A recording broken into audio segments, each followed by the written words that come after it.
Hey, Dean.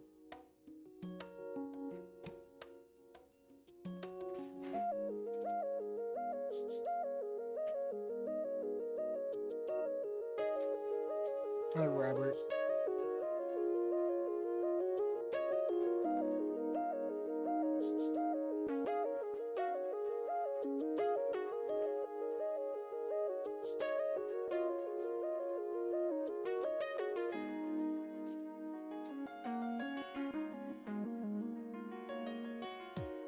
Hey, Dr. Coconut. Hey, Connor. Everyone's just pouring in.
Which do you prefer, Wani or Snoot game? I like Wani better.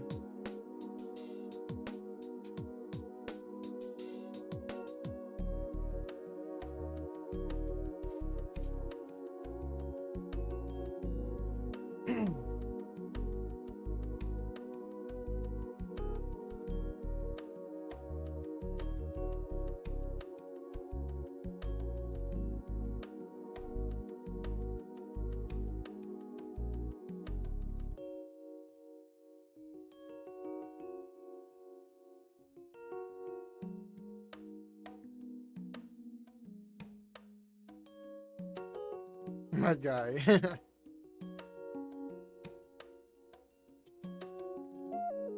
Alright, down to the last minute.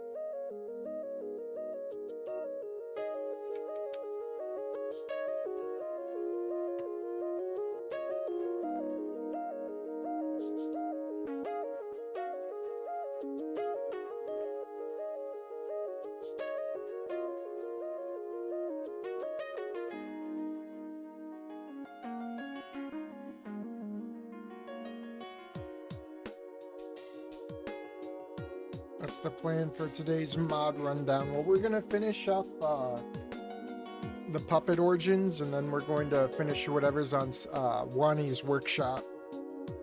And that'll probably be the stream. And then maybe either tomorrow or the next day, depending on how I'm feeling, we'll get to the Night in the Woods stuff from Conate on.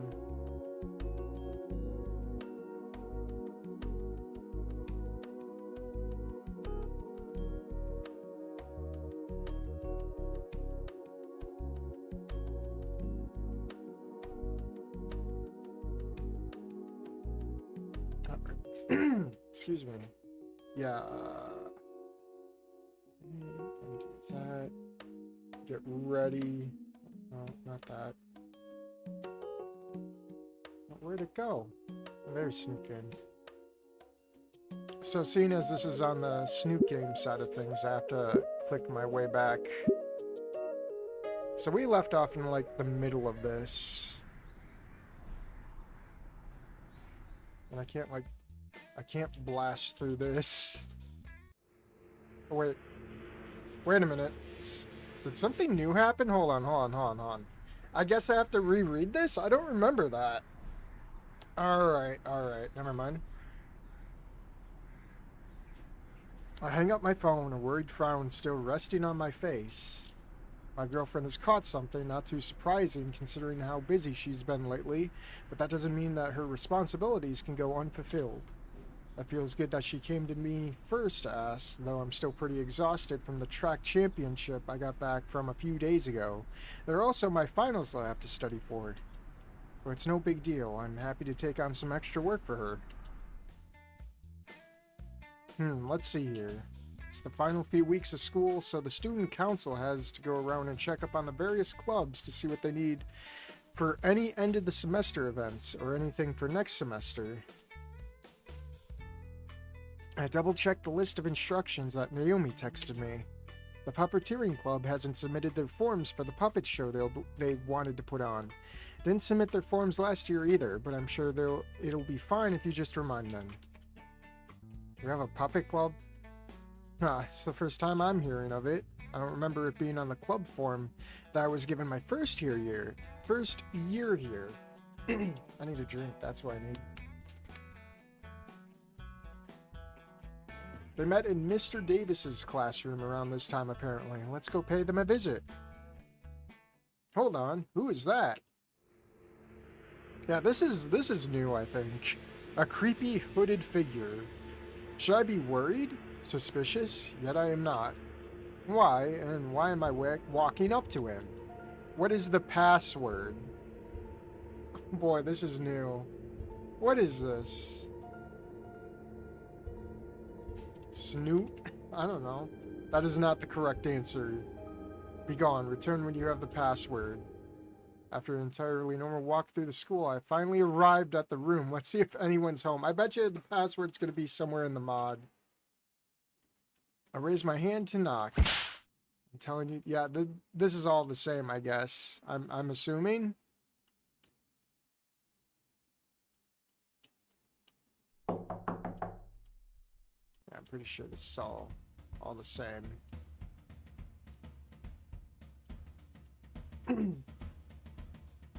Sorry if I'm skipping.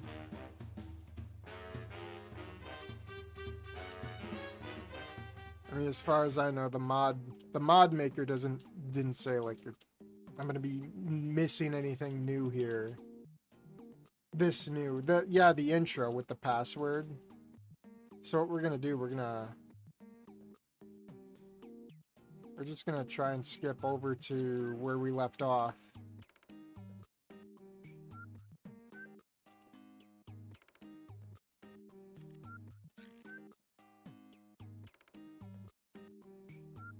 So much clicking.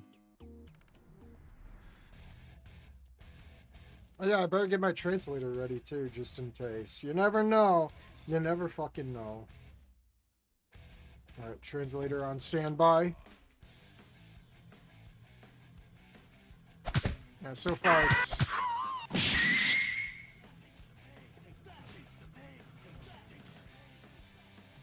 He definitely wasn't there last time. Yeah, the hooded guy. We'll have to go back.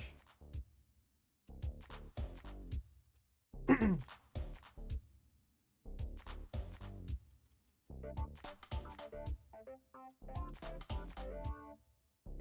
probably should have done this beforehand.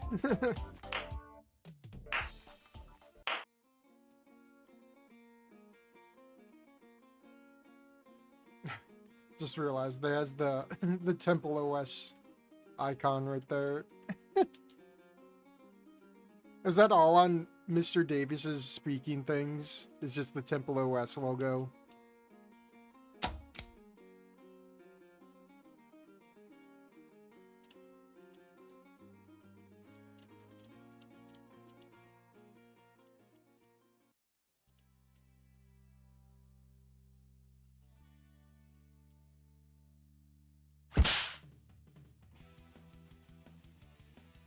Is the red-haired girl wearing Inko's glasses? No.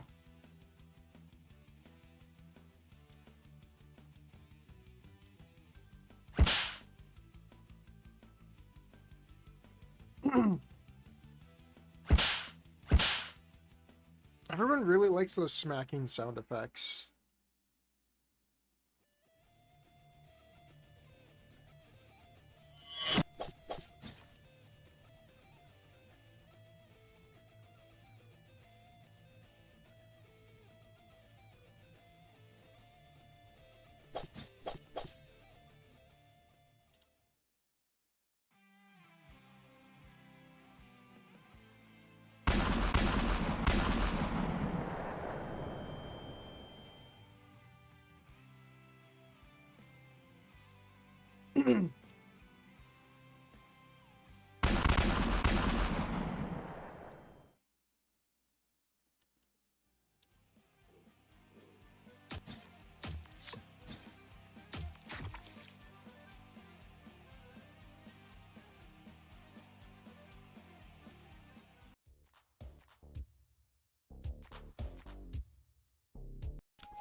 What do you mean, wow?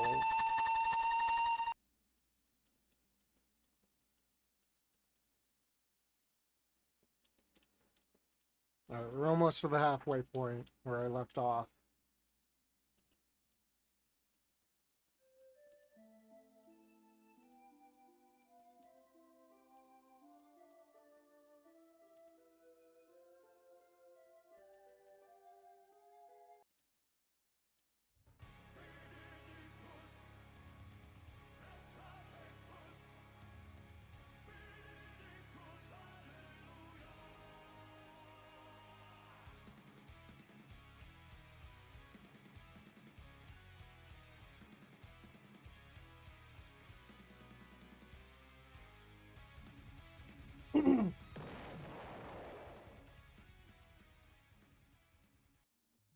Alright, here we go. It's around here.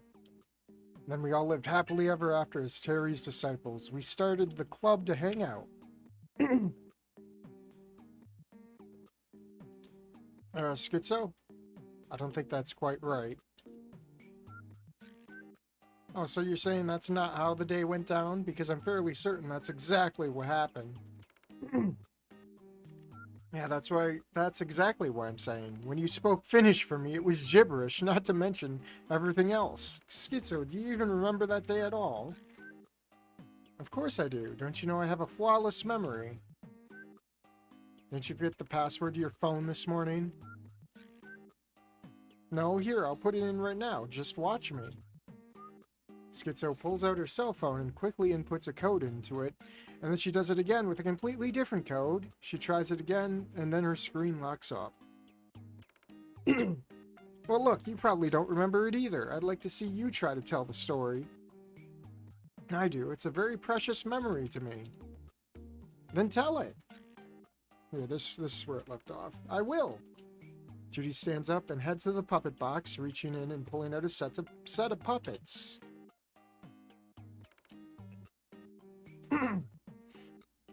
Judy sets up at the other end of the table, taking off her 3 original puppets and replacing them. It started on our first day of school, like Schizo said. I do hope we have a good time at our new school, Schizo. It's scary just thinking of all the new people we'll see and meet. Puppet pals time. I hope they're all nice and we can be friends. I hope so too, but I don't care that much. I'm happy with just being friends with you. Oh, thanks, Schizo. I'm happy being your friend too, but it'd be nice to have some more friends. That's true. The more the merrier. And maybe we each might find someone that we want to be more than friends with.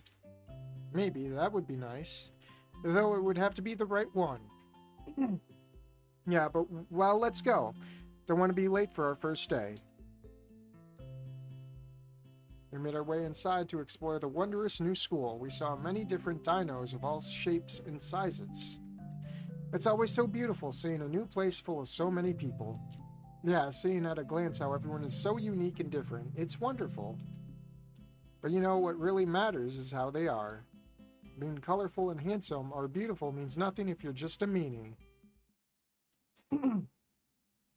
Oh no, he's got... They just pasted him on top of Anon's puppet. Hey, losers.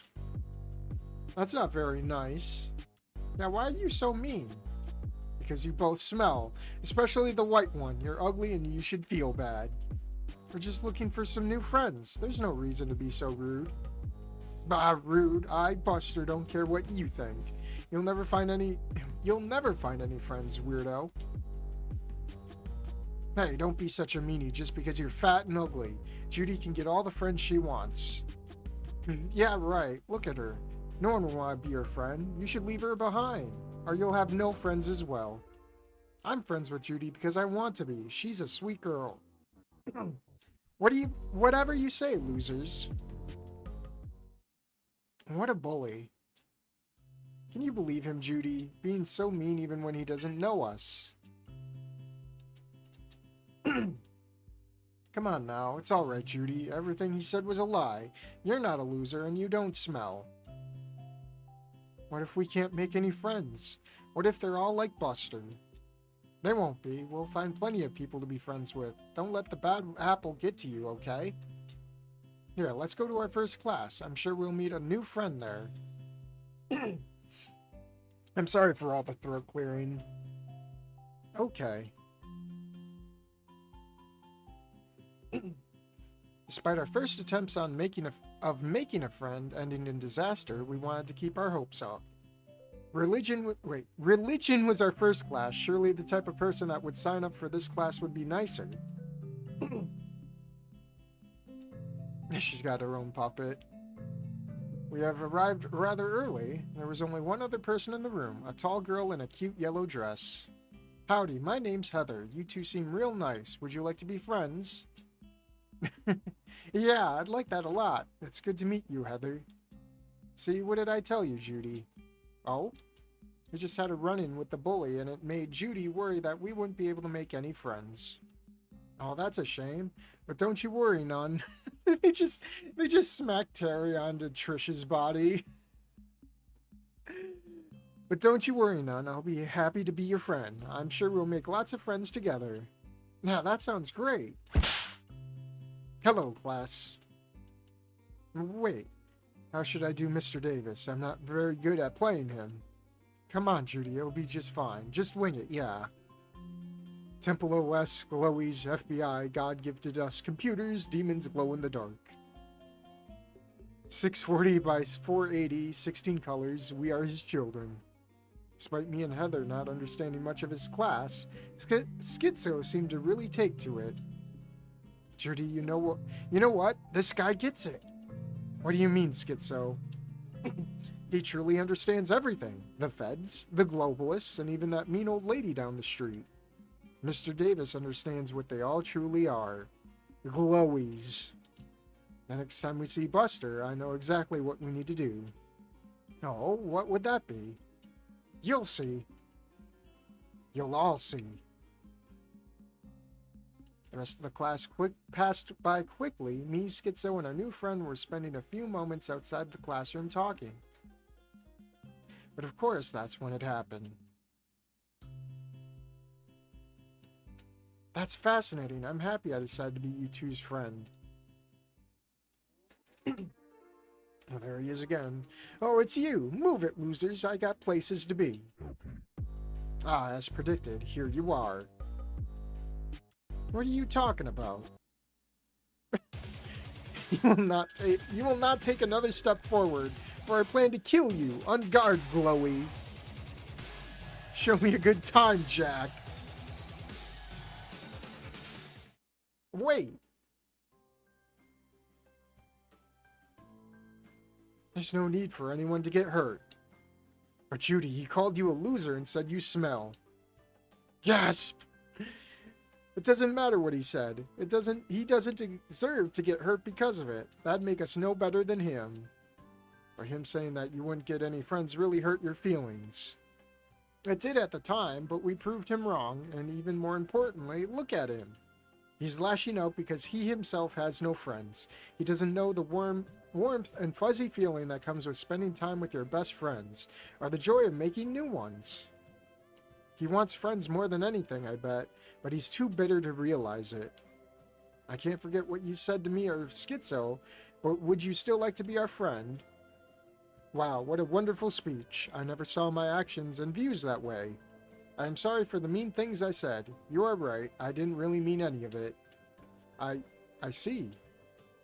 I'm sorry for trying to kill you.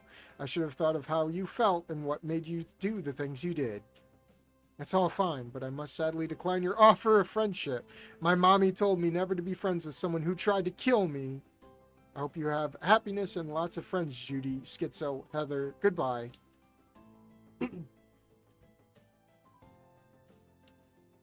Now that that's over, I wanted to tell you two something. At first, I was really worried and afraid about being able to make any friends. Our friendship means the world to me. Schizo, you were always there for me from the first day we met in junior high. I don't think I'd have the confidence to do half the things I've done without you supporting me. Heather, you were my first friend at a new school, and you were such a pleasant ray of sunshine that came when I was afraid. Thank you for being so nice and a wonderful friend. I love you, girls. Thank you both for being yourselves and my friends. I hope we have a wonderful time all together. And we all lived happily ever after. Now if that ain't just the most darndest, sweetest thing I've ever seen. Schizo smiles and repeatedly nods, her prior mood having vanished entirely. I regained consciousness about halfway through. Considering everything about Schizo-chan's story, I was surprised to find myself smiling at the Petite Trudon's version. It wasn't the greatest, and it was a bit simple, but the warm sweetness in every word at the end was a soothing respite that left me feeling content. Yeah, that was very nice. Thanks, guys. Heather, since me and Schizo told our version of it, why don't you give it a shot? I think it'd be fun. Sure, let's see. Let's get my noggin jogging. It started on the first day we got here. I actually noticed you two before we met in class. I was walking down the hall when I heard a bit of a commotion. What did you just say about Judy? You were pushing that Buster fella something fierce. Well, I was just saying she looks like a loser, you know? That you look way too cool to be hanging around her. Judy's not a loser. You're the loser here, blubber. It's Buster, but fine. Be that way. I was just thinking that you should hang out with someone cool instead like me. What are you looking at? Can you believe him, Judy? What a fat asshole. Seeing as how you had that handled and it wasn't any of my business, I went on over to my first class. So there I was in the class waiting on the bell, and you wouldn't know who steps in but you two.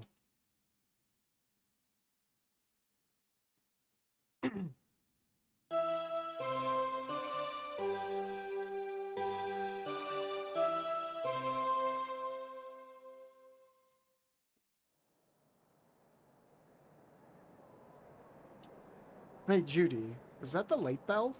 And the teacher still isn't here? Yeah, I think so. Well, since we seem to have the time, may as well give it another go. Hello, I'm Judy. What's your name? Oh, well, why don't you... Wait. Well, why don't you seem like just a peach? I'm Heather. Nice to meet ya. That's a nice name. It's nice to meet you, too. And we got to talking and chatting, became good old friends right there till the teacher arrived. Goddamn, see, glow-in-the-dark triggers. Those fucking triggerlicious triggers trying to stop me from arriving into class on time. We didn't learn that much about religion that semester. That was interesting. Yeah. Still, it's been very nice meeting you, Judy, and, where'd your friend go? Schizo-chan. She said she had something she wanted to ask the teacher. Something about glowies. Ah, I see. I understand everything now. They're freaking out. Oh my god. The truth has been revealed. I have learned so much. The glowies, blubber, everything. Well, look who it is. I see you've added another loser to your band. Come now, Let's leave these behind and hang out with me instead. Blowy! And after that, we just started the club to hang out. Please tell me that wasn't what actually happened. It was. Schizo got in trouble for it a while after. Well, no, my story was more accurate, and any trouble I got in was more than justified. Besides, homeroom detention with Mr. Davis was a great opportunity to learn. Do I want to say anything? No, I don't. You know, Heather, your story was accurate enough, but it was kind of boring. Ah, shucks, I'm just no good at telling stories like you two. We could teach you. Making you a good storyteller will be easy with you learning from us two. That actually sounds kind of fun. Sure, let's give it a go. Let's see here. Well, I was spending time with my new friends, and it was a nice and pleasant time. What drugs did he give her? Boring. Come on, don't you have any stories that you really liked being told as a kid? Model it after that. As a youngin', my great papa did love to tell stories about us. Wait, to tell us about the beasties in the woods at night. Here, time for a drink. Perfect, just change things around as he would. Alright, I'll try. Like Papa would tell it, let's see here. Gather around, youngins, let me tell you a story. It's a story that's been passed down through many of my family's generations of what happened in a small town in our old fatherland of Denmark. The story of an ugly devil, a bull demon. It started in a small town one night. 3 young girls have heard legends of the nearby woods and how they were cursed, but they ignored the warnings. I'm telling you, there's no way that there's anything out there. The stories about the demon woods are just that, stories. I'm not sure. My mother always tells me about how there's evil spirits that reside there. Even if there's ain't any demons, there's probably some animals that are dangerous. You're both cowards. Come on, it'll be a fun time. Think about what we might find out there. Besides, we're almost already there. It's just a bit into the woods. Fine, but as soon as we see something, we'll head on back, okay? Sure, let's go.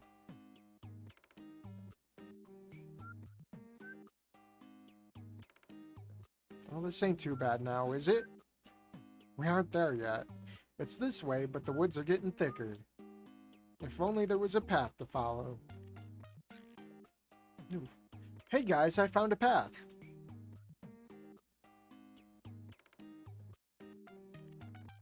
We followed the small path that Judy had found, eventually coming out into a small clearing. We spied a resident built amidst the woods. Well, ain't this just nice and quaint? Yeah, I wonder if anyone lives here. Well, let's go find out. We walked towards the cabin and turned the corner, revealing a strange sight. A wiry man sat in front of the fire, gazing deep into it with blank eyes. Of course, it's Terry again. Hello? Mister, are you alright? Maybe... Is this an actual language? Or is this just bullshit? Hold on, let me at least try. You are already dead. What? I've seen your fate. Turn back now while you still can. The bold demon will not tolerate your intrusion. Who do you think you are? You're just some random old hermit. Why should we listen to you? I know you will not turn back, but take my warnings. The woods consume all. No matter your will or character, you will become lost in the worst of ways. Yeah, right. We know how to navigate the woods. Just go in one direction till you get out. Oh, I didn't read that one. Hold on, let me get rid of that. There we go. Schizo, I don't think this is a good idea. He does live close to the cursed forest, right? He might know things about it. Ah, don't let him scare you, Judy. He's just insane. Which way to the demon woods? I shall fulfill what is requested, but first I will warn you of what waits ahead. There's a beast within the woods, a demon, a vile half-bull, half-man. His name I cannot speak without summoning him. When you enter the woods, you will know every twig that cracks under your feet, every rustle of a branch. It is his utter domain.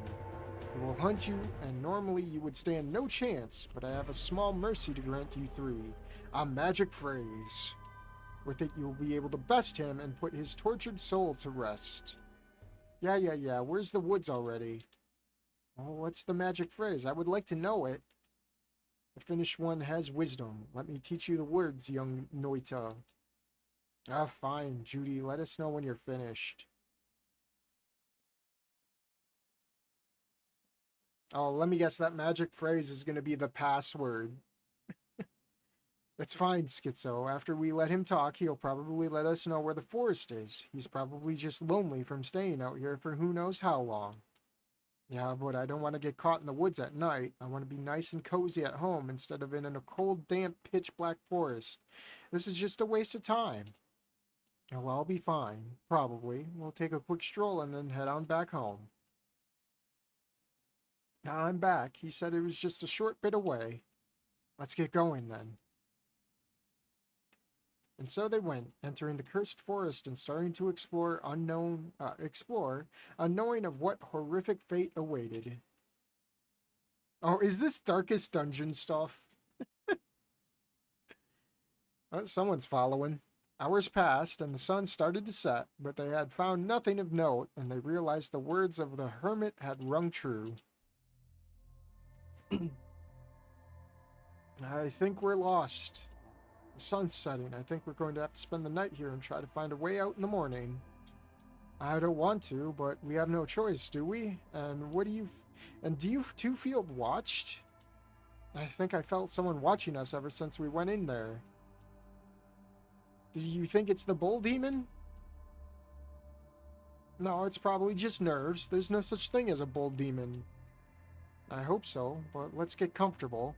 We'll have to find our way out first thing in the morning, I'm sure of it. Right.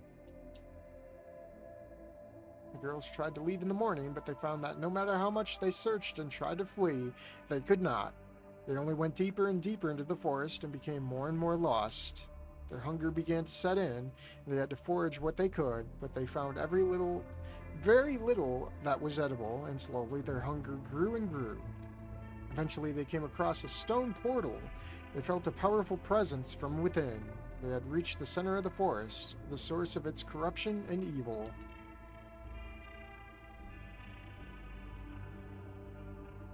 I think this is it. The lair of whatever it is has been hunting us. Y'all remember the magic phrase that Judy taught us? Yeah. Yep, I hope that hermit wasn't just making it up. It's time. I hope after this we can leave this hellish place. It was a mistake to ever come here. Yeah, I'm starving. They had forgotten how long they had spent in the forest, but finally they were about to face their final challenge. They stepped foot into the stone passageway. Reveal yourself, demon. Prepare to go back to hell. Ah, foolish mortals. You really think you can defeat me? Yeah, stop hiding in the shadows. Are you just a coward? My favorite part, the reveal. Behold my form and weep. They gave him, like, new art. Sorry to interrupt, but I think that's the demon is missing something. Oh, you were right. Here, let me fix that right up.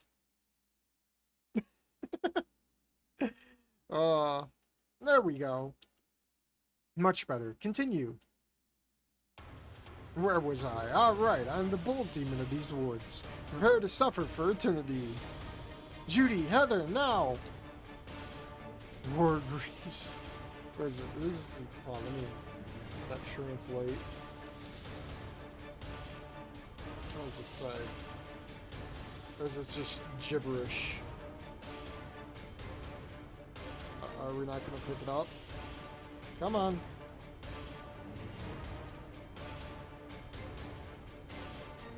Come on, pick it up. It was picking it up before, hold on. I've never felt something You've never felt the touch of a single woman. Oh, come on. This stupid this active translator stuff just is shit. I swear. Whatever. We'll just keep going. How dare you? Why, I'm going to... You know, yeah. It'd be a shame to let that meat go to waste, and it's a demon, not a dino, so it's not cannibalism. Yeah. Yeah. Just eating them raw. The girls, having eaten their fill and freed from the demon's magic, finally made their way to leave the forest. Finally, we're back at the entrance of the forest. We'll finally be able to go home. I hope our parents didn't miss us too much.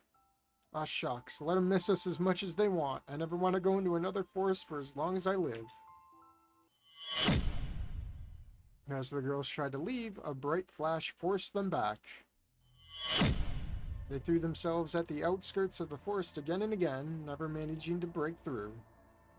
Raw better.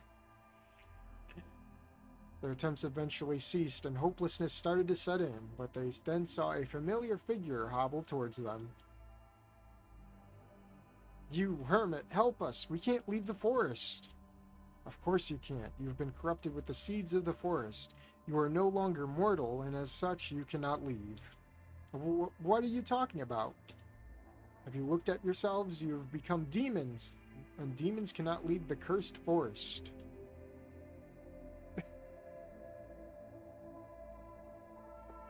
And so they remain trapped for eternity as corrupted demons, never to step foot outside those cursed woods. And that, youngins, is why you should listen to your parents when they tell you not to do something. See, I knew you could do it. That was a great story. I loved it. Aw, shucks, thanks. But I did just copy one of my papa's old stories. You said your papa told you those stories as a kid. Was that one something he told you more recently? Nope, I remember him telling me that one when I was about 6.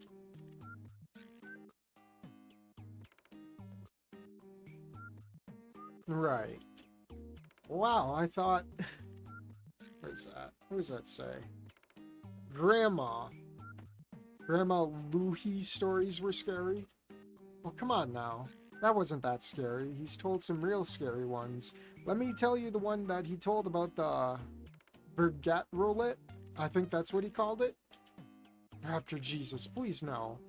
If you're real, please save me. Just as I prepare to undergo another round of torture, an angel came and saved me. Well, before that, I think we're done with the paperwork. Thank you, Lloyd. Oh, really? Yeah, I got a bit of it done while Schizo was telling her story, and finished it up during Heather's. Same here, I think everything's done.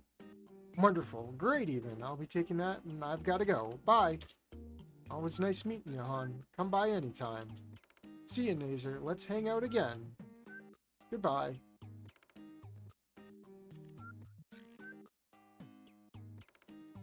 I'm finally finished with that. Naomi, how do you manage to handle doing this every day? Sigh. I check on my phone and realize that it took a lot longer than I expected it to. Better hurry up if I want to get the list done. Next up, L&L Club. Meeting in the library. I find it quickly and head into the library where they meet. Oh no. I hear a voice that's both familiar and unfamiliar. A voice that I've heard mimicked for the past few hours. Ah, you must be the envoy of the student council. I am the mighty Buster. You have documents for us to sign, yes? Wonderful. Let me tell you a story while we work. A young champion named Buster had just arrived for his second year of attendance at a grand reputable academic institution when he spied a fair maiden wearing a hooded cap. Seinfeld.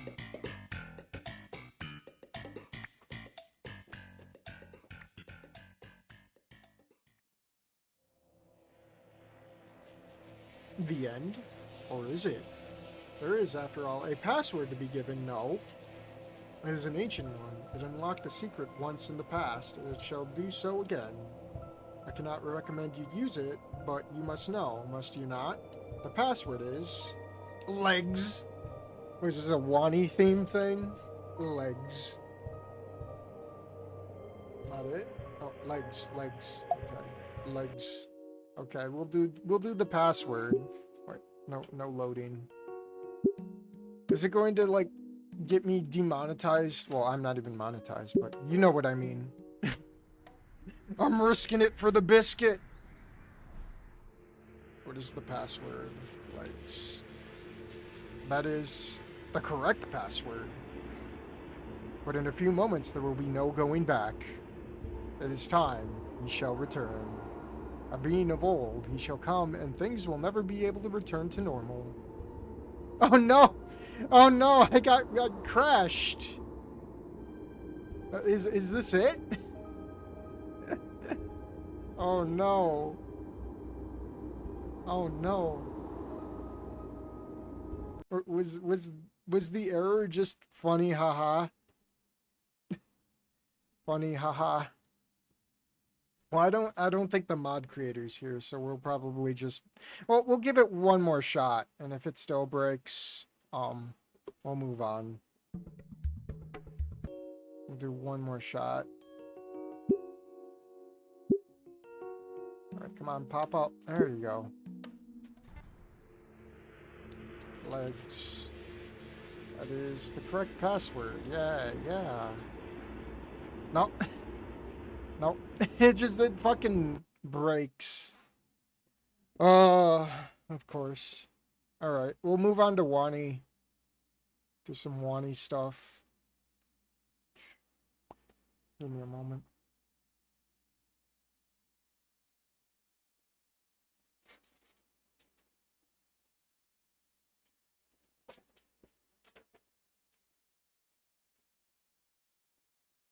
Load faster, please.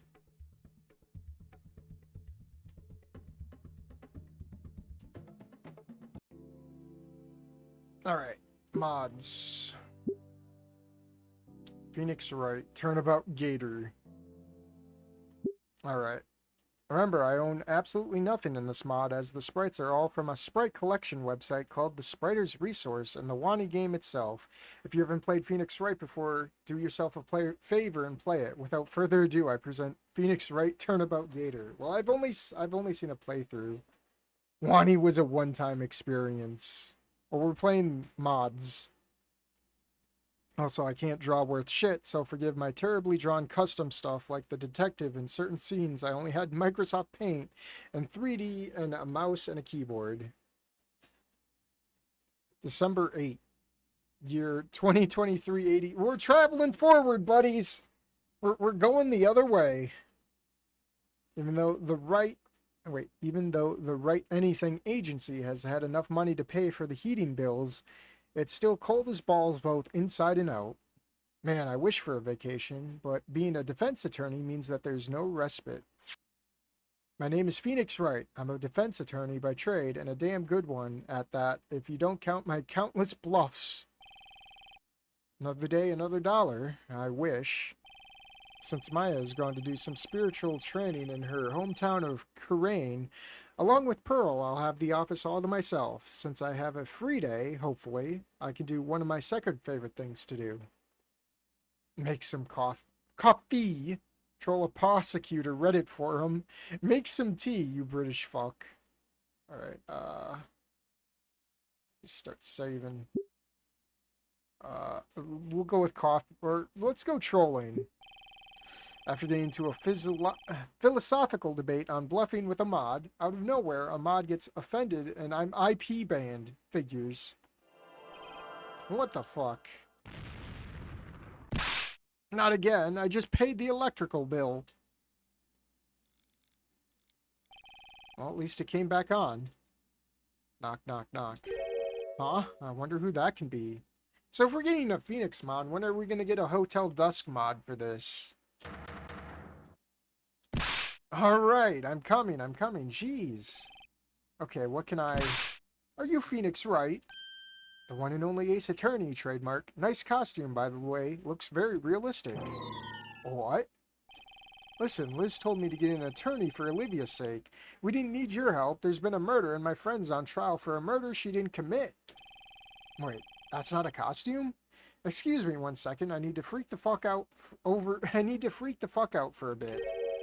Never seen a dino before?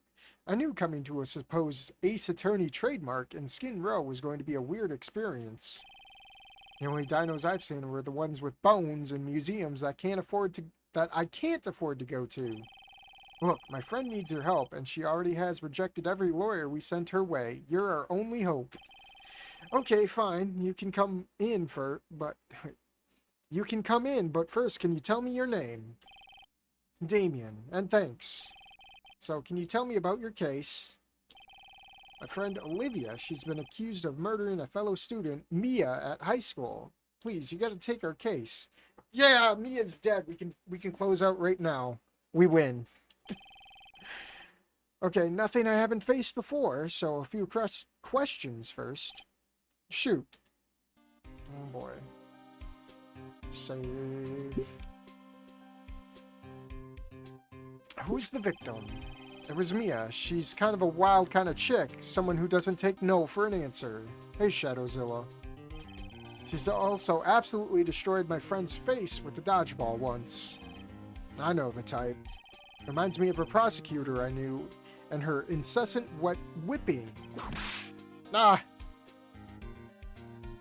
When did this happen? Yesterday after school. Olivia was only arrested recently this morning, though. I can only imagine what she's going through. Hey, hopefully we can get this all cleared up and win her case. I hope so, too.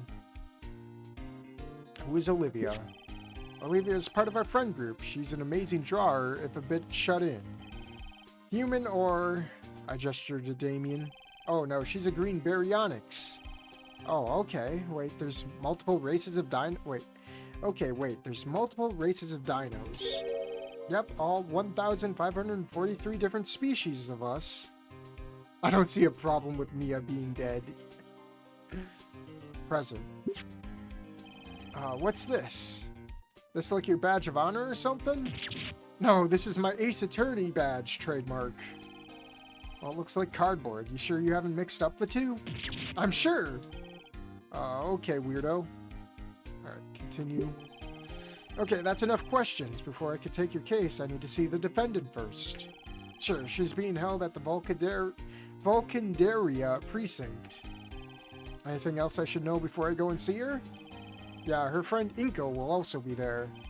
Who's Inko? Pretty cool guy with shades. Well, I'll see him soon enough. Little did I know that this case would be the weirdest case I've taken in a long time. Even weirder than the time I had to defend a pony, a killer whale, or cross-examine a parrot.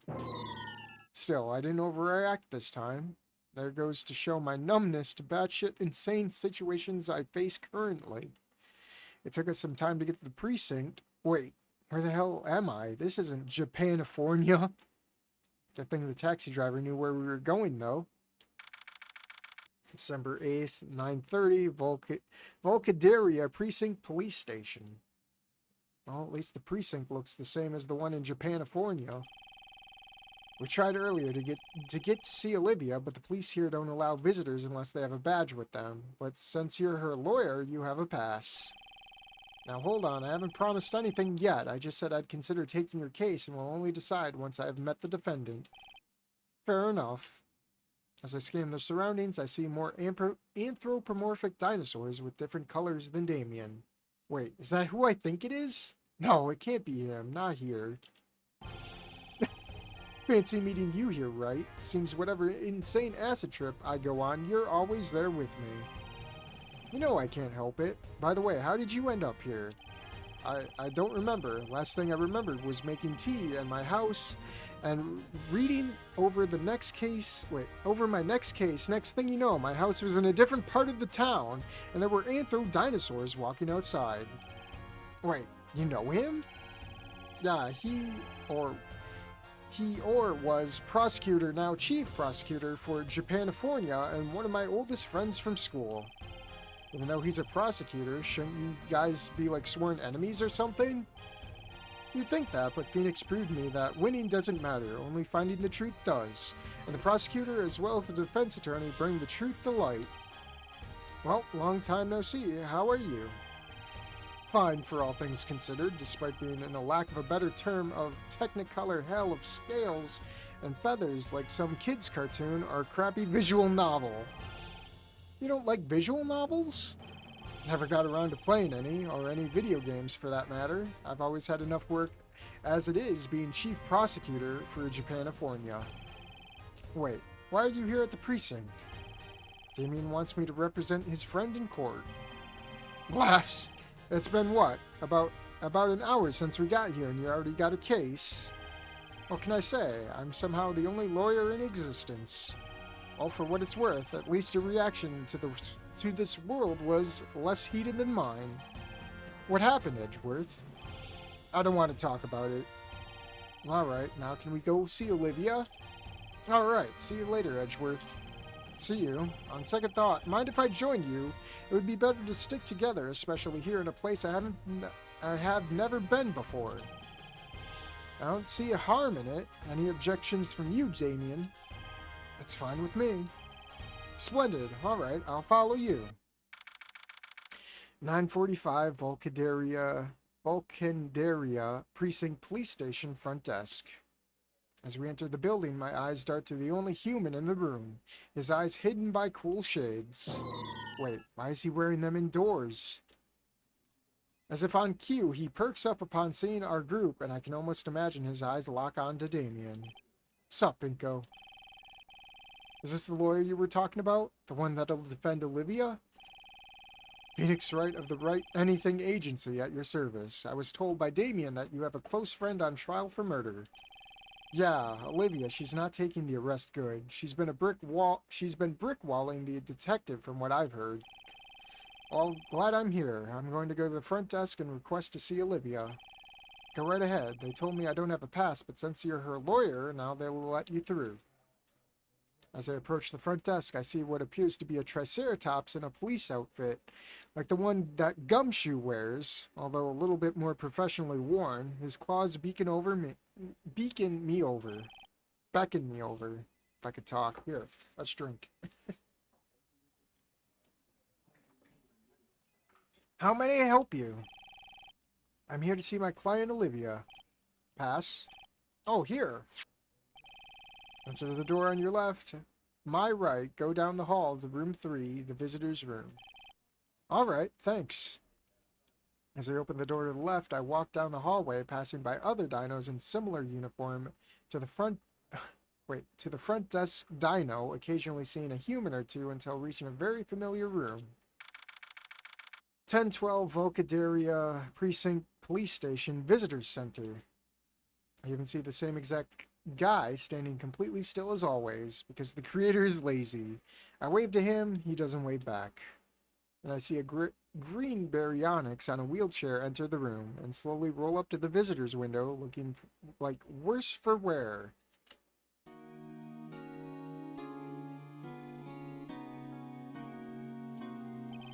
Hello, ma'am. My name is Phoenix Wright. I'm the lawyer Damien and Inko sent for. I'm here to help. Do you mind if I ask some questions?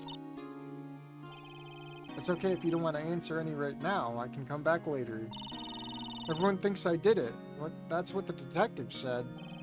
That's not true. Damien and Inko still believe you're innocent. Really? Yes, I can understand what you're going through I can understand what you're going through. I was in the exact same position. Exact same? Yes, I had to defend myself against a billionaire blackmailer. Everyone around me didn't believe me until I proved that the blackmailer was the true murderer. Looks like it's going to be okay. Look, it's going to be okay. I'm here to take your case and defend you in court to the best of my ability. I just need to ask some questions first. Are you okay with that? Alright. Alright, save it. What were you doing the day of the crime? I was teaching Inko how to paint. He was trying to paint a portrait of me to varying degrees of success. Anything else?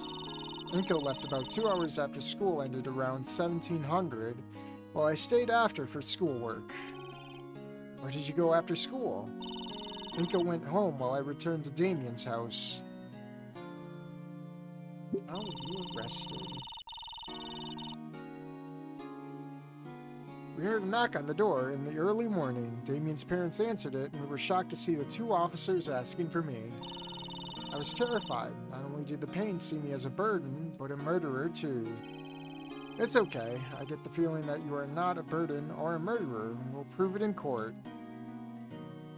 Present, yes. That's a mighty fine replica of an attorney's badge you got there. Can I see the real one? It is the real one. I don't believe you, smirks. Every damn time. I'll take your case, but before I do, I need to ask one more question first. Did you kill Mia? No, I did not. No psych locks. Looks like she's telling the truth. Alright, I'll take your case. I'll be back later if I can after I investigate the crime scene, but I will defend you in court tomorrow. As I stand up to exit, the green baryonyx stops me. Thank you for believing in me and taking my case. You're the first lawyer to mention the... Never mind. You can thank me when I win your case. Her face is content and I leave the room. I take the same route back. Upon entering the main lobby, I notice Edgeworth is missing. Damien notices me first. So did you decide to take your case? Yes. By the way, where is Edgeworth? Oh, him. Well, some detective came in and he saw Edgeworth wearing a prosecutor's badge. He then voluntold Edgeworth to come with him. I don't know where he's gone. He looked nervous when leaving, though. You didn't stop him? The detective was 7 feet tall and a buff pterodactyl. He also had a police badge. We couldn't really say no to him. I have a feeling we're going to see Edgeworth again, but I digress. We should start our investigation of the crime scene. A lot of this needs a lot more commas, I'd say. A lot of just run-ons and just feeling like a lot of the dialogue just doesn't mesh well. But anyways, shouldn't the police investigate only? We shouldn't tamper with a crime scene, right? It never hurts to investigate ourselves, especially since I've had, you could say, a difficult time with the prosecutors and law enforcement. Are they talking about Fang's dad? I'm probably. Well, alright, I guess. Well, where's the school, by the way? It's a short walk, only about 5 minutes away, actually. Why is it so close to a school? Purely coincidence, since they were constructed around the same time, not knowing about one another. Well, what are we waiting for? Let's head to the school. As we make our way to the school, we pass by countless dinos and the occasional human until we make it to the school. 1105 St. Hammond High School.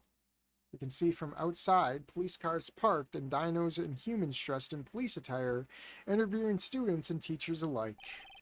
Where exactly did the crime take place? It was in Mr. Eidekin's classroom in a back room where Olivia and I would practice painting.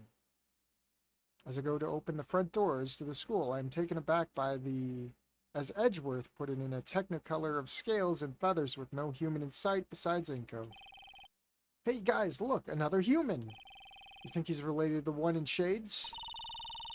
Can't be. He looks like his hair is a literal porcupine sat on his head.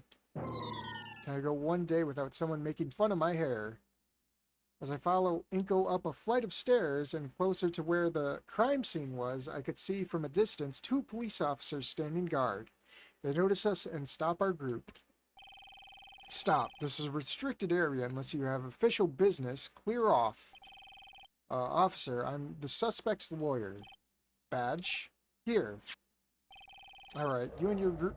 But don't fuck with my crime scene. You're all stunned until I interrupt the silence with a meekly, okay. We enter the classroom to find it full of officers, with one standing out. He approaches our group. Of course, yeah, it's Ripley. they drew on the fucking gumshoe jacket. God. I assume you're here to investigate the crime scene. Yes, sir, and I assume you are the detective here investigating said crime scene. Right you are. Name's Saeed, and I'm about to rain on your parade, pal. Why is that? It's the most open and shut case I've seen yet, and it'll take a miracle to save your client. Well, like I keep saying, I've been through worse. Does that worse include a witness, camera footage, and 2 pieces of decisive evidence? To be honest, yeah, that's not that bad. If you say so. Another save. How did the victim die? We don't have autopsy report yet, but from what the guys got from the corpse so far, it's likely a scuffle, multiple stab wounds, with one lucky stab striking something important. Do they have a time of death? Again, you will find out when the autopsy report is finished at court tomorrow. What else has the police found? The forensics team has found the murder weapon. It's a knife, and guess what? It's got her fingerprints on it, doesn't it? Claw prints, you mean, and yeah, you guessed right, Skinny. Anything else? There's also a portrait of the suspect in the back room when we found Mia's corpse. She was pointing to said portrait, perhaps fingering the murderer when she died. He then lets out a short laugh. Well, I was there since last week. Olivia helped me draw that portrait of her. Well, along with that, the room only has one entrance and exit, the back door to the classroom. So a classic locked-box murderer. I present. What the actual fuck are you showing me? It's my attorney badge trademark. And this is relevant how? Well, then get it out of my face, Skinny. Knife added to my non-existent court records. Portrait of Olivia added to my non-existent court records. Do you mind if we take a look at the back room? It'll be useless to you as the police already found everything, but sure, you can take a look. He's taking fashion notes from Anon. The jacket's just a bit more darker. The detective then grunts and walks away to talk with the other officers in the room. We then enter the back room where the crime scene is. So this must be where Mia died. Crazy to think we're standing in a place someone who recently died was in. It feels weird. I got used to it after the 4th murder trial. 4th? You do these types of cases that much? Yeah, they just kind of add up after a while, but there are ones I remember due to their weirdness or a close friend being connected to it. Phoenix, I think I see something. Look up on the 3rd shelf. Looks like a screwdriver with blood on it. It does that stupid thing where it skips dialogue by itself, too. Looks dried, though. I think this will be important during the trial to find the real killer. You think so? Undoubtedly, this might be the evidence that'll clear everything up. Bloodied screwdriver added to my non-existent court record. Let's check by where the body was. Good idea. We get closer to where Mia's body was and see the white outline showing her pointing towards the painting of Olivia. Oh, twads the painting of Olivia. Did Olivia have any problems with Mia? Yes, she would verbally berate. Assault.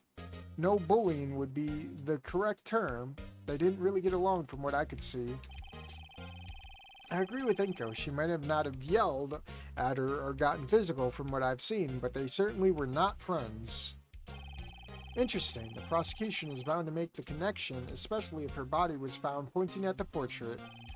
Unfortunately, the body isn't here for us to take a look at, but we'll learn more info from the autopsy report. What's with this closet to the back room? Oh, that's Mr. Idekin's darkroom. Whenever we have a photography assignment, we use the darkroom to process our pictures.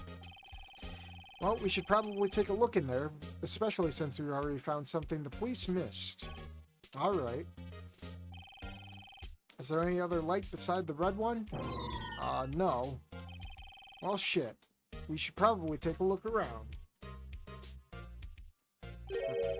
Hey, Phoenix, I might have found something. What'd you find? A wig, I think? Inko should probably have it due to obvious reasons. Hey, I'm bald by choice. Whatever you say. Damien then lets out a snicker. Interesting find. This will be helpful for sure. Really? Probably not. No. Wig added to my non-existent court record. Anyways, I think we found all we could. I'll go back to Olivia to explain what we found so far. See you, Phoenix. Return back to the police station. 1435 Volcadaria Precinct Police Station Front Desk. I approached the same front desk dino. Hello, sir. I'm here to see my client, Olivia. Pass. Here. You know where to go? Yes, sir. All right. I then make my way back to a very familiar room. 1430 Volcadaria Precinct Police Station Visitor Center. I sit in a very familiar chair and wait for my client to appear. I take a look at the guard and give him a wave. He still doesn't wave back. Some time passes, and Olivia enters the room and rolls up to the window. How are you doing, Olivia? My father called and said that he won't make it to the trial, but he wishes me luck in the case. Don't worry, I'll get you that not guilty verdict. I've also returned to finish up today with a few questions on what I have found so far. Well, let's hear them. Save it again. Present the canvas. I found Inko's portrait of you. I think it looks okay. Are you saying that because you don't want to hurt his feelings? To me, it looks terrible. Compared to my work, it looks okay. Okay, now that's sad. There's also something about it that you might find interesting. Mia's corpse was pointing at it. No wonder the detective said that they had decisive evidence. Now hold on, the real killer might have tampered with the crime scene. But who would want to frame me of all people? I don't know, did you have any other gripes with other people? No, not really. I just kept to myself. People always pitied or ignored me because of this. She gestures to the wheelchair. I think I understand. It doesn't matter to me. You are my client, and I will still defend you. Thank you. Present screwdriver. Found a bloodied screwdriver on the third shelf. The police must have missed it. We don't know whose blood's on it. Why do you think it was found on the third shelf? I don't know. The real killer could have thrown it or maybe left it behind. Present knife. This is the murder weapon and it has your claw prints on it. Why? I moved the knife out of the way since it was on the table next to the empty canvas where we usually put the paint on. So do you have any idea how someone used it without leaving fingerprints or claw prints on it? They probably used gloves to hide the prints or wash them off. Maybe. We went over how, where, and when, but not the why. From what I've heard, Inko and Damien, you had a rocky relationship with Mia. Why?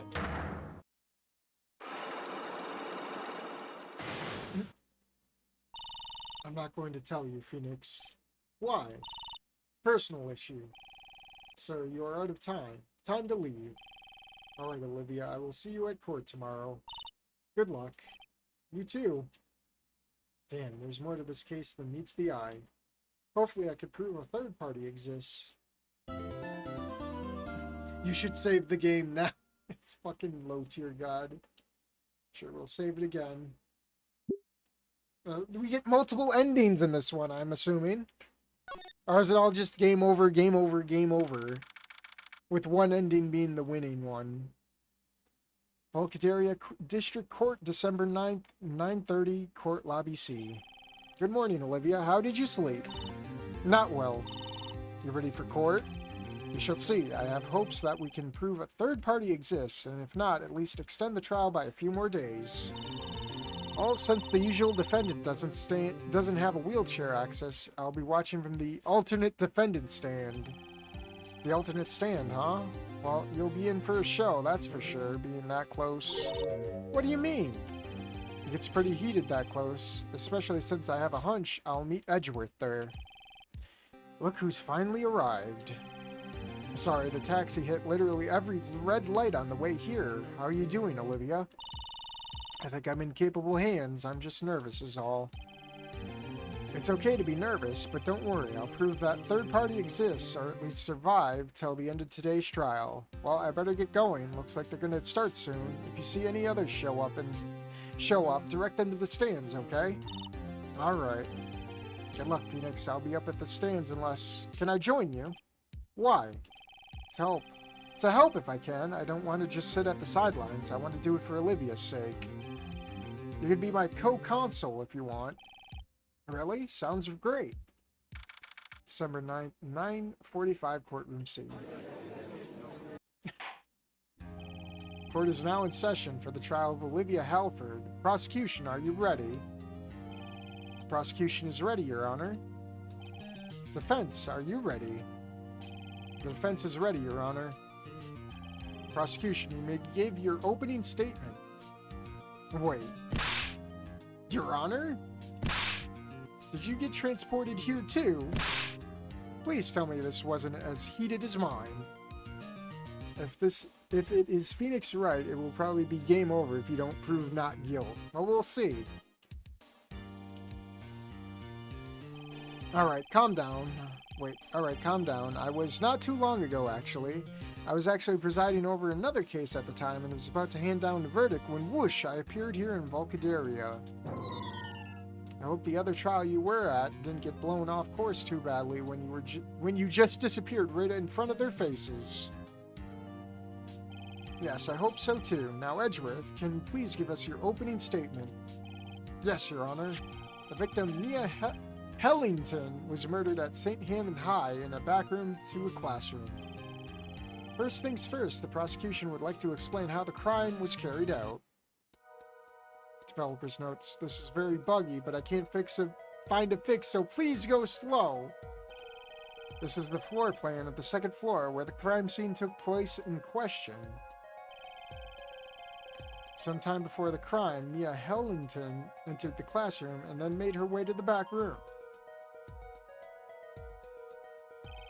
The defendant, Miss Halford, entered Professor Idekin's classroom and then made her way to the back room at 1930. After a supposed scuffle or argument, she then killed Mia Hellington.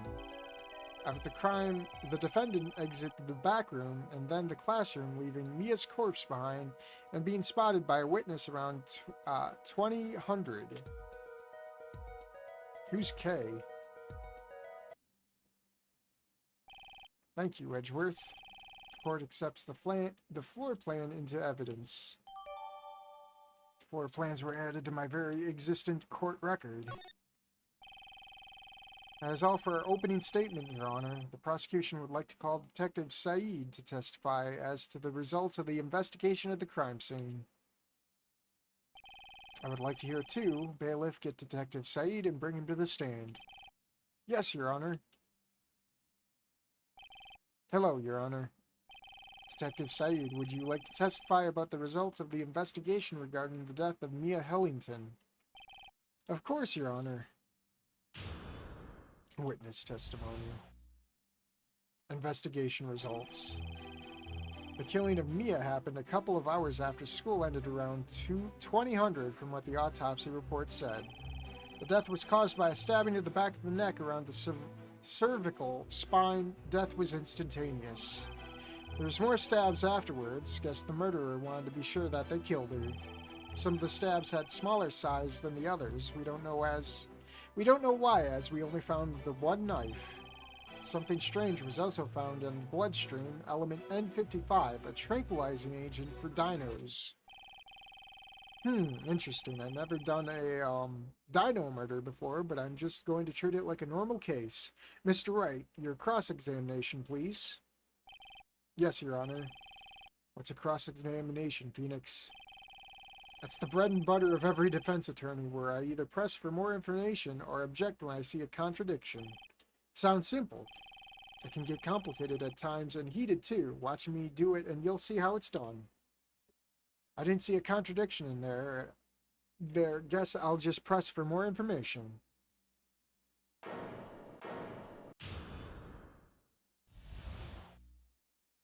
Investigation results. HP 100 out of 100, so press. The killing of Mia happened a few hours after school and ended around 2000. Death was caused by a stabbing to the back of the neck around the cervical spine. Killing was instantaneous. Some of the stabs had smaller sizes than the others, and we don't know why. We only found the one knife. So this one, bloody screwdriver, found at this crime scene, unknown whose blood's on it. Present. Your Honor, this piece of evidence contradicts with the statement. I don't think it does. You, Edgeworth? Your Honor, I think it does show something. Right being a moron like always. I agree, unless this is one of your turnaround moments, Phoenix. Well, bluff your way out.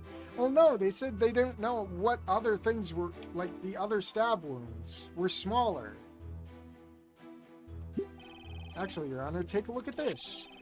This is my TMNT action figure. It looks cool. Holy shit, is that Raphael? No, dumbass, that's obviously Michelangelo. How can you both be wrong? It's Donatello. Face plants. Well, nothing happened. Maybe I have to do something else. I've only watched this game be played for like a little bit. Press, I guess. Something other than the knife?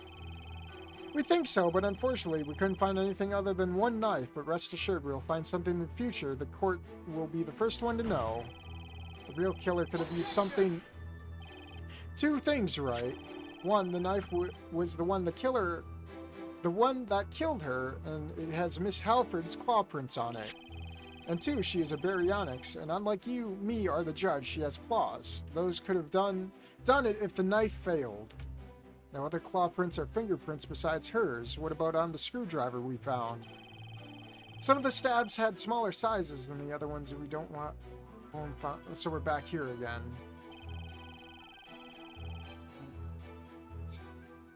I don't know. Press, I guess. And 55.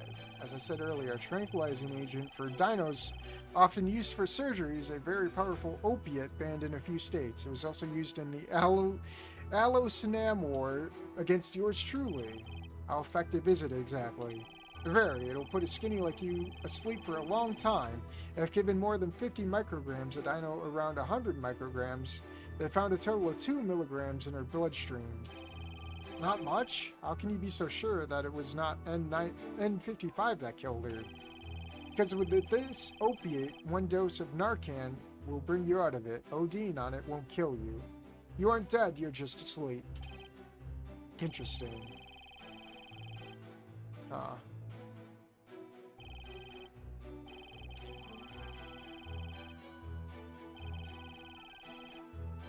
Okay, so we can't really press on anything else, can we? It's just an overview of what they found. I should gather as much information as I can. So we press them on everything? Okay. When exactly was the time of death? We don't know the specific time or obvious reasons, but it was around 2000 from what our best educated guess by the forensic boys. And why suspect Olivia? Do you have proof she was there besides the witness? Why we suspected her? Because of the security footage. Security footage. Yes, Edgy Boy, would you mind showing the court the footage? For the last time, Scaly, my name is Edgeworth. Yes, now would you please show it now, Edgy Boy? And I feel so sorry for Edgeworth. The detective may be more professional than Gumshoe, but he sure is one special case. Would the court look at this image? Oh, God. As seen here, the defendant, Miss Halford, is about to enter Mr. Idekin's classroom holding something, possibly the murder weapon or weapons. Just because she's holding something doesn't mean it's a weapon. It could be anything based on how dark that image is. Possibly, but it proves that Miss Halford entered the art room a few minutes before the murder. Also, since no one else entered that room or exited during the crime time window, it makes her the sole suspect. Unfortunately for you, Wright, there's no exit footage picture as there was a blackout due to electrical problems. And since there's no other footage besides this, it only makes her the one and only sole suspect. Damn. I see what you mean by when it gets heated, Phoenix. What do you think Olivia was doing at that time? I don't know, Phoenix. She is really close with Idekin. Perhaps he would know what she was doing in his classroom if she doesn't tell us herself. Maybe. Wait, what about the motive? When we interviewed many of Mia's acquaintances, they all shared the same answer, that they did not get along. So for your motive, it was simple. It was just good old-fashioned revenge. The killing of Mia happened a few hours after... Yeah, so we'll press here. Was it with the knife? The forensic voice figured it was. Forgive me for my ignorance, but are scales harder to penetrate than skin? Yes, unless you know exactly where to stab, but the victim was unconscious due to being very heavily sedated, so it wouldn't matter, as the killer had time to do it if they fucked up the stab. The death was caused by a stabbing to the back of the neck. Okay, we've been through all this, so we should be good. Well, that certainly clears up my confusion on the murder. Does the defense have any more questions? No further questions, Your Honor. Very well, thank you, Detective. You may leave now. Been a pleasure, Your Honor. I got a feeling this mod's going to be pretty lengthy. Excuse me. The court also accepts the footage, N55, blackout reports, and the general autopsy report into evidence. Maybe show the painting for the first one. Real. Well, we tried presenting something before and they just brushed us off. But I don't know how these games work. I've only seen like a little bit.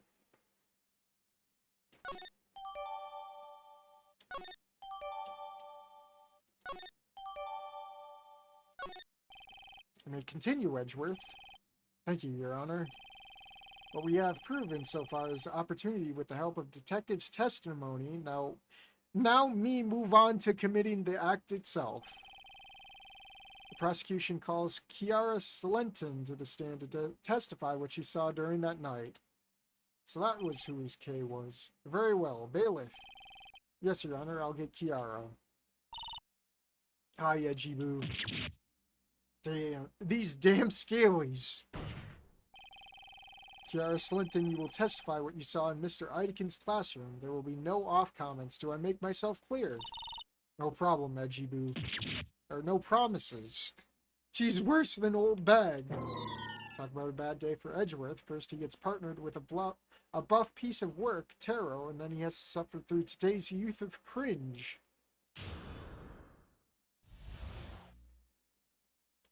What I saw, okay. So, there I was, going about my business with the Culture Club, moving some masks down to room 205, okay? As I passed by Idekin's classroom, I saw Liv enter the classroom holding something around 1930, okay? Thinking nothing of it, I continued about my way to room 205 because it doesn't take a genius to figure Liv was buddy-buddy with Ideken, okay? After dropping the mask at room 205, I returned down the second floor hallway to see Liv exiting the classroom around 2000. She wasn't holding anything, okay? After Liv left, I was curious, so I entered Idekin's classroom to find the back door wide open, okay? Upon looking through the door, I could see shutters, Mia's dead corpse pointing to a portrait of Liv, okay? My word. It's not every day that the victim points to the supposed killer. You can cross-examine the witness now, Phoenix. Thank you, Your Honor. Something about what she just said was suspicious.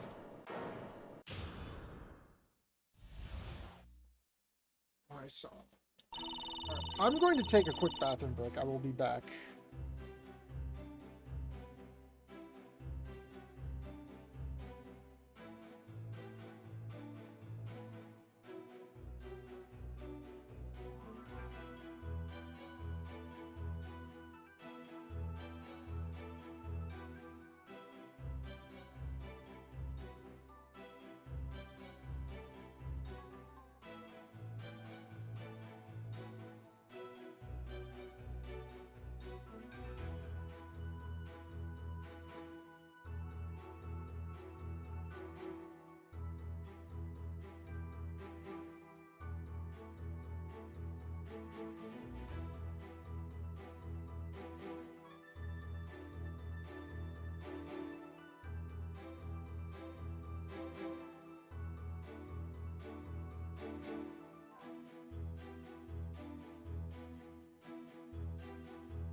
Bruh, I wanted to replay Phoenix Wright Dual Destinies again. Forgot how fun that game was.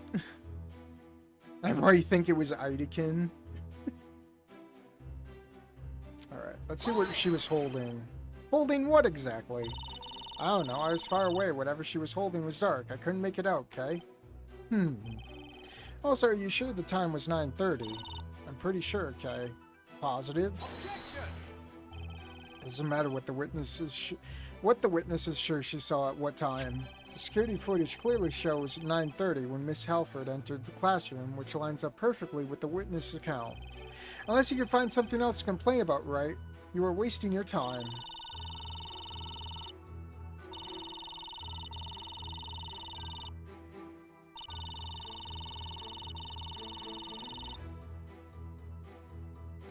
I guess. You saw her exiting the classroom at 2000, is that right? Yes, I'm sure of it, Kay. How are you so sure of it? I saw her usual get up. It's hard to miss. She wears the same clothes every day, like Barry from the Beosaurus movie, Kay. What specifically was she wearing that day? Simple, her purple hoodie and blue sweatpants, with her stupid little slippers too, Kay. I'll have you know that those cat slippers look amazing. Although those slippers do look pretty good, we should probably stay on track and not waste the court's time, Phoenix. You say it, Ejibu. Fuck you, you are not my type and never will be. Wherever you say, Ejibu. Goddamn scalies.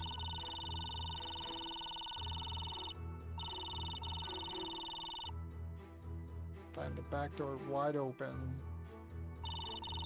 Dude, I can see it's pointing at a picture of Liv. Alright, press on here, I guess. Pointing. Yeah, I saw her face and a horrified look pointing at a portrait of Liv, okay? Could someone else besides Olivia move Mia's hand to point at said portrait? No, I only saw Liv, okay? I mean, death was instantaneous. Someone had to point. Objection! Trying to do your old third-party theory, right? Too bad, I'm about to destroy it. In the intensive investigating done by an autopsy team and forensics team, there were no other fingerprints or claw prints found on Mia's hand, arm, or clothes besides Mia's, of course. So your third party leaves idea is only a theory unless you have evidence to back it up. Get destroyed, right? Okay, now that was uncalled for. Court record. Blackout report. Wasn't there a blackout report? Well, we can't present anything, can we? Probably save again.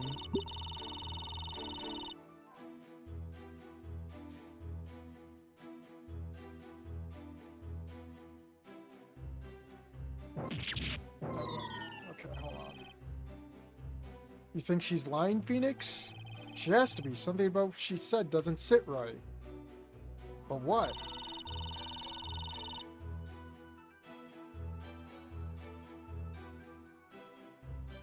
Shit, sorry. What do you mean?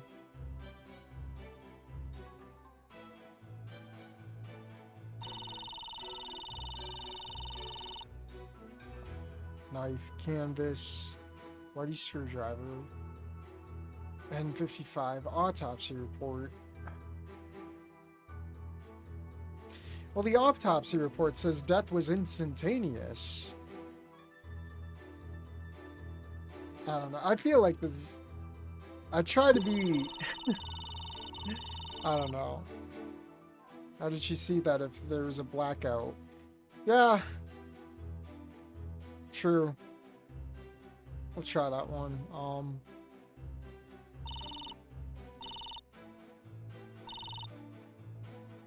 Let's try it.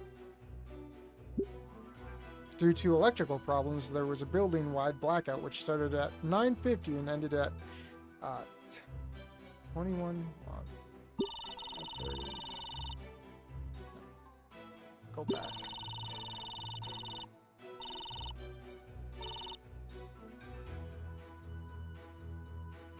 Yeah, that tracks. That tracks.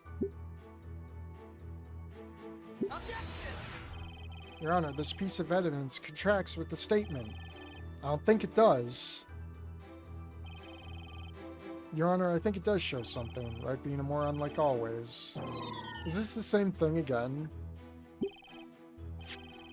Your Honor, what is your favorite goth GF?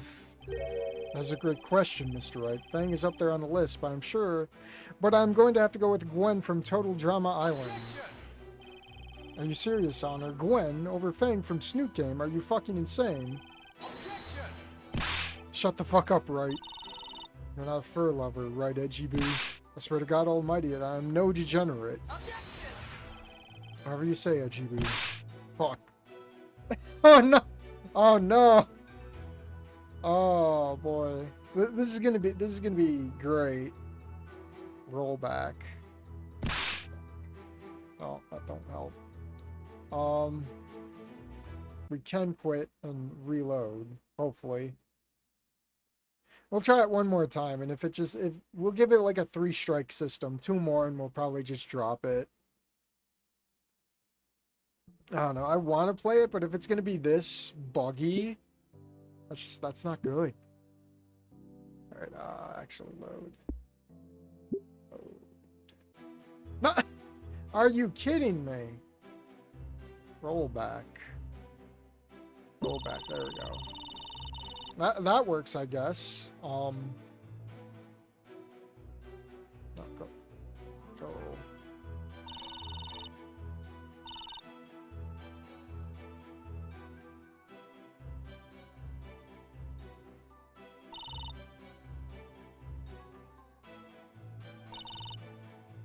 9:30.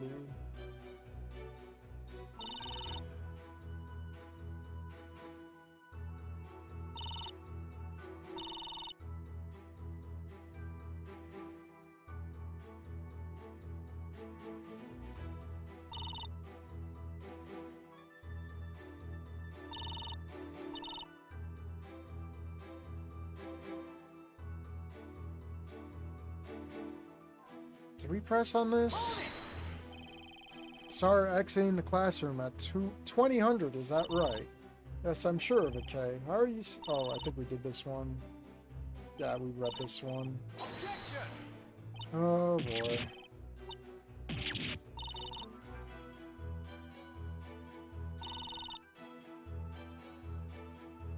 You just keep going. Buddy. From the interview and the detective I did with the Professor Idekin, he showed utmost respect and care for Miss Halford. He was in utter denial that Miss Halford killed Mia, but I digress. They were close, there's no doubt about that. Wait, why was she even there at the time if I know she had beef with Mia due to the psych locks, but what specifically? You look confused, Phoenix. Or was she there at that time of all places? I don't know, she didn't get along with Mia, that's for sure. But compared to the other students like myself, she was always more reserved. She was always more reserved towards Olivia. It never got physical. They probably had something secret between themselves. Maybe. Yep.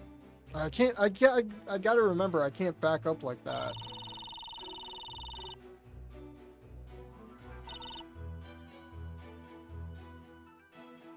Let's just press on everything. Fuck it. Where exactly was this mask delivery? Oh, about 9:25. I was wearing an antique watch from Fransaurus that told me the time. Wait, Culture Club, what's that? Oh, glad you asked. What the fuck did I say about off comments? Sorry, Edgy Boo. Fuck. There's going. Oh, it's back here again.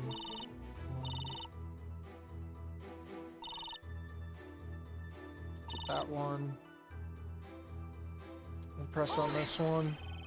You saw her exiting the classroom at 2000, is that right? Or we did this one again. Of course. I thought it was the other one we did. Hold on. This is getting on my nerves. Did we do this one? No, it's the same result. Okay. That's stupid. Oh, they're both the same. And we pressed on this one, right? Pointing, yeah. So what am I supposed to do?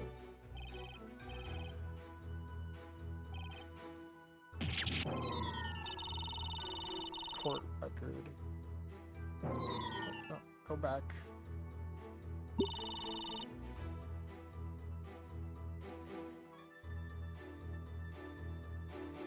Wait a minute. No. I hate this. I want to roll back because I'm tied to the laws of visual novel, not this. Alright.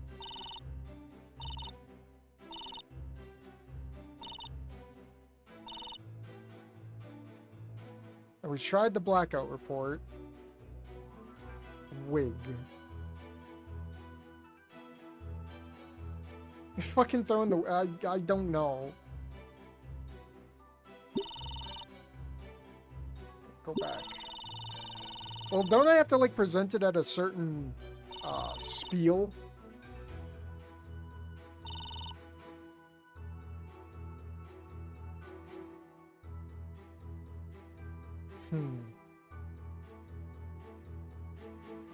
Damn it, I did it again.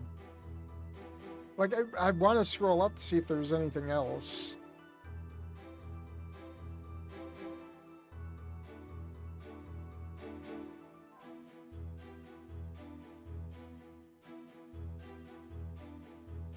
Oh.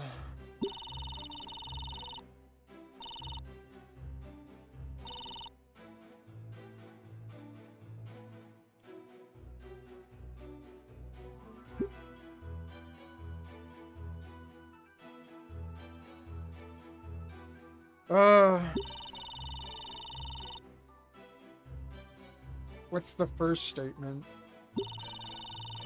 It was about bringing masks down. Moving masks down. Unless there's, where is it? Oh, we don't have the, map, do we?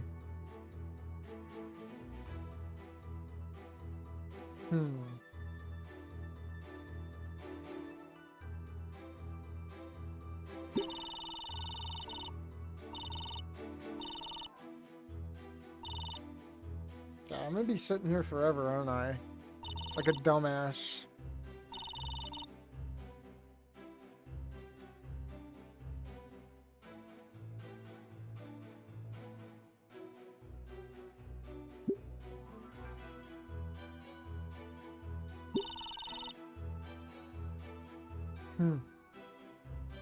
Try the blackout for the second one. Did we try that?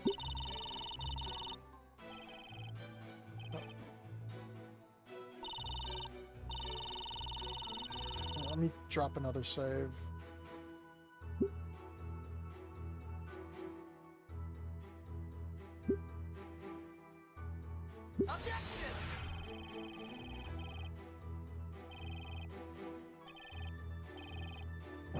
No, it's just the same thing again.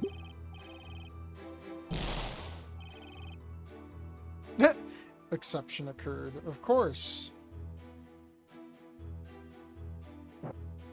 I can rewind time.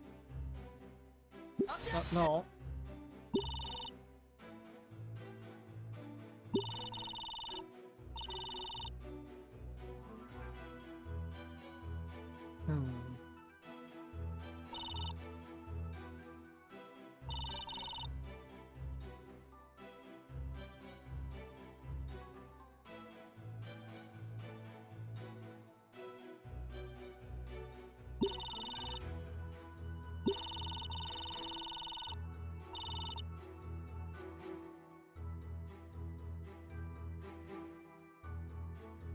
And we tried the blackout report.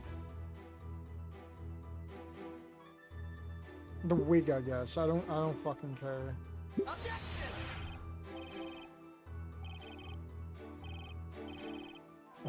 No. Gotta leave, bye. I don't blame you. It's getting a little bit shit showy, not gonna lie. It's so clunky.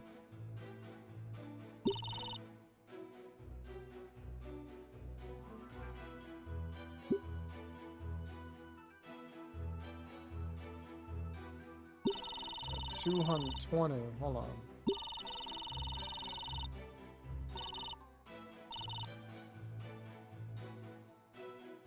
It'd be around there.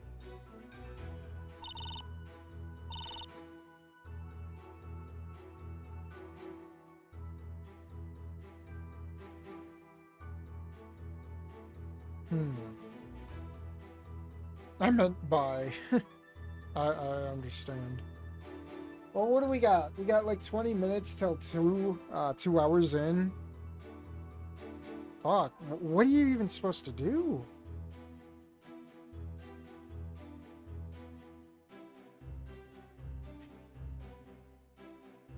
We've pressed on everything. And when I try to bring up anything that's relevant, it just gets thrown out the window. I don't know. You know what? Maybe, just maybe, we'll just call this done until someone gets autistic enough to say, oh, you're supposed to do this, this, and that.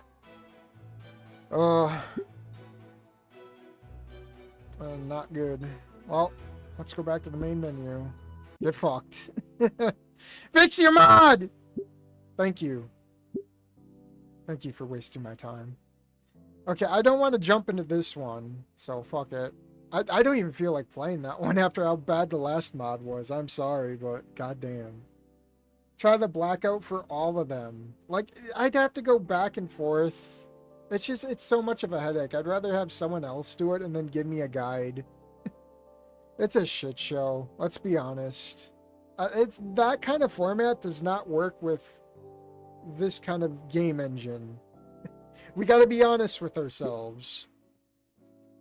The day truly started, as it sometimes does, with me getting utterly destroyed in a game I can't remember the name of. Man, I really suck at this.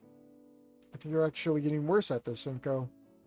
I'm a better photographer than I am a gamer. Oh yeah, for sure, but then again, taking a picture isn't really that hard now, is it? I'll have you know that taking a picture is actually... I went on for a little bit about the intricacies of photography. They missed the T. Photography. Unaware that Olivia was just teasing me about the whole thing. I don't blame you. That was frustrating. It was. It was about to be another, what is it? A Dino Punk moment. God damn. Like, if a mod or... If any game in general just does that, it's just getting dropped without a second thought, because I'm not wanting to have a meltdown because of other people's incompetencies, you know? Like, please, make your game work. That should be the first thing. Make your game work. Second thing, make your game fun. 2 easy steps. Follow them. Boring. Hey, I have an idea. How about we get out of here and do something else? Such as... No idea, but being outside has got to be better than being stuck in here. Hey, Ramon. Yeah, but what to do is the question. We could take the train to the mall. That's not the worst idea you've had. Yeah, sure, let's go to the mall. Gives us an excuse to check out the game pit stop. As we make our way to the train station, we make small talk. Nothing too interesting, but I do recall her talking about guts for a bit. As we take the train, I can't help but stare at Olivia a bit. Hey, Inko, you're staring. Caught red-handed. But can you blame me? Shut up. She's cute when she's flustered. Time passes and I check to see what stop is next. It's our stop. I gesture this to Olivia. You ready? Why wouldn't I be? No idea, I just felt like asking. As we get off the train, we make our way to the mall. But as soon as we get to the mall, I get this feeling of dread, fear, unease. I can't quite describe the feeling, but it's not good. And here we are. Now the only question is where to first. I don't know about you, but I'm a bit hungry. We go to the cafeteria. What are we waiting for then? Let's go. As we make our way to the cafeteria, I still have this bad feeling in my gut. I can't fully describe it other than a cocktail of all things bad. I just hope this bad gut feeling doesn't ruin the day. You think of anything you want? A burger would be nice. Alright, 2 burgers it is. As I left to get the burgers, I overheard a strange voice saying something I didn't quite understand in a rather angry tone. I'll invite your heed. It's like they were speaking an entirely different language, but I could clearly hear some English in there. Like a strange English-based pseudo-language. I had a deal on it, so I got us 3 burgers, some fries, and a drink. And drinks! Thanks, Inko. Seeing Olivia smile really is the highlight of my day so far. So you see that angry guy yelling at the cashier? Only caught a quick glimpse of him, human with a purple jacket. And before you ask, I have no idea what he said. Something about bile, I think. Maybe. It's a safe bet to say we both have no idea what he was saying. Smartest thing you've said all day. Oh, haha, very funny. So I've got to ask, out of all the stories here, why do you want to go to Games Pit Stop? Damien said they had a copy of Steel Cog Espionage there for a decent price. Steel Cog Espionage sounds like a spy game. Kinda, it's more Crane's Bond than anything else. So cool gadgets, ridiculous characters, and over-the-top action. Sounds interesting. Close enough. We talk more about whatever Steel Cog Espionage is. As we start to make our way to Games Pit Stop, I overhear a familiar voice. Just an indiscernible conversation. You said the guy yelling had a purple jacket and was human, right? That's just Inko. Yep. Was that guy over there yelling at that cashier? Olivia points towards the human with the purple jacket who was talking to a small group. Sure is. Guess he has more people to terrorize since he's talking to whoever those are. Wonder what he's talking about. Can't be anything interesting or at least entertaining since he's calm right now. Anyways, hurry up. I want to see if they still have SKE. We finally get to Games Pit Stop, and luckily they had the game Olivia was talking about. Cost her $15, but she said that was a steal compared to other stores. I wonder how much the other stores charge for this type of games. Must be a fortune if Olivia's saying $15 is a steal. But as the day draws closer to an end, me and Olivia make our way to the exit. Today's been a good day, but I still have this strange feeling in my gut. That's when Olivia turns to face me. Hey, Inko, but I can reach the exit way before you can. What? Before I have time to process what she said, she's already racing towards the exit at a blistering pace. Towards the exit and into the back of some poor soul. What the fuck? You nay looking out where you're going at such fucking speeds, you mong. Oh shit, I'm so sorry. Sorry, what if you were fucking sorry we would have done it in the first place, you walloper. I swear you don't. I swear doing it, it's like you meant to ram me in the fucking spine. You're trying to make me a paraplegics. Because it fucking looks like it. Hey man, she was just apologizing what she's done. No need to be an asshole about it. Oh, and looky here, if it's the prick with the feels that needs to defend his bird, is it no? What are you gonna do about it? Fuck all you're doing, you big fucking fairy? Although I have no idea what he's saying, I feel insulted by his words, as I can only assume the pure vile and vitriol he's spewing. Oh, you walloper, you still here, or did my words put you in a fucking coma? I have no idea what you're saying, so I don't know how to accurately respond to you. It's like you're attempting to communicate, but you're just making animal noises.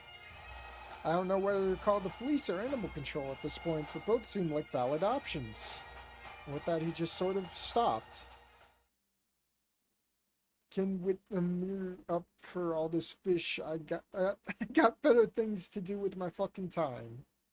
Hope you and your missus rot in hell, you pair of gummy pricks. Just like that, he left. Just like that, the day was going so well, had reached such a low point.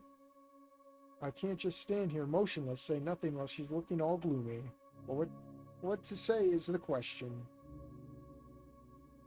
As someone from Scotland, I can confirm we have strange sounding insults. Let's go home. Oh no, depression music. It's time to commit suicide. Part of the train ride home was in silence. What that guy had said to Olivia had clearly affected her on some level. I don't think Olivia really would care. I think Olivia would just tell him to fucking jump on a cactus. You okay? Oh yeah, I'm fine. It's just, never mind. Just what? It's just what that guy said, whatever it was. I know he said paraplegic and all, and that's all I managed to pick up.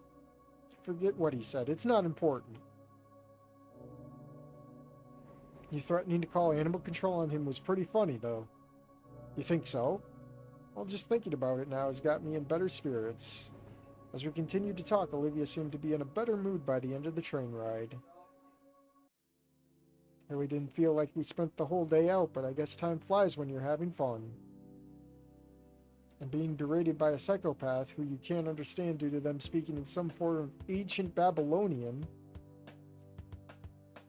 And here you are, back home safe once again. Hey, Inko. Thanks. Thanks for what? For spending the day with me? No need to thank me for spending the day with you. When I think of Scotland, for some reason, the movie Braveheart or Highlander comes to mind, yeah? Especially when it ended on such a low note. You want to play Steel Cog? Sure. We spent a few hours playing Steel Cog, but the day came to an end, and so did my time with Olivia. I made my way back to the metro and took the last train home. Well, it wasn't the best day I spent with Olivia. It was certainly an interesting one. Wonder what happened to that guy who came screaming ancient Sumerian curses at us. Probably nothing. I just hope we don't meet that guy ever again. So what are you in for? Arson. Arson? Yeah, arson around.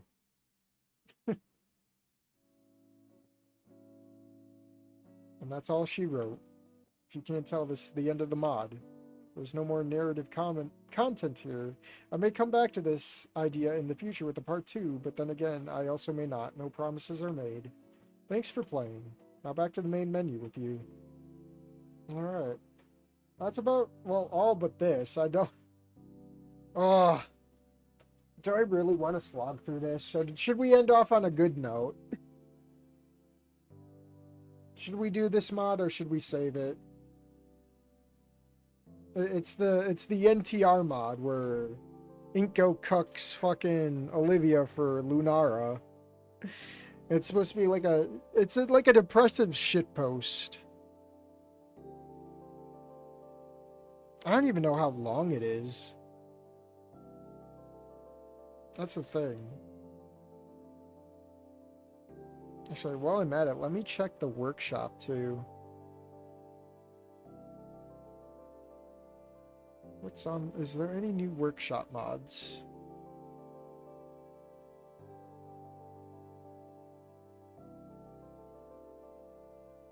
Doesn't look like it.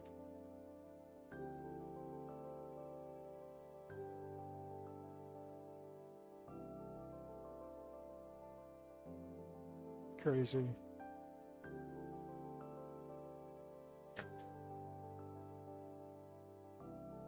I mean, if no one's gonna speak up, I'll probably just end the stream and end off on a better, a decent enough note, I guess. I don't know. I'm thinking we'll do, if you want to save it for Fang Friday, maybe. I mean, doing one mod on its own, I don't know how long this is, so it could be like, it could be a 15-minute mod, or it could be a 2-hour mod. We don't know. I don't know. You guys probably know. But, I think next time we do one of these, well, not a Snoot stream, but next up will probably be the Night in the Woods, visual novel thing. Probably Thursday? Maybe Friday? I'll see how I feel. I'm gonna take it easy for the rest of the night. Cool off after all that crap.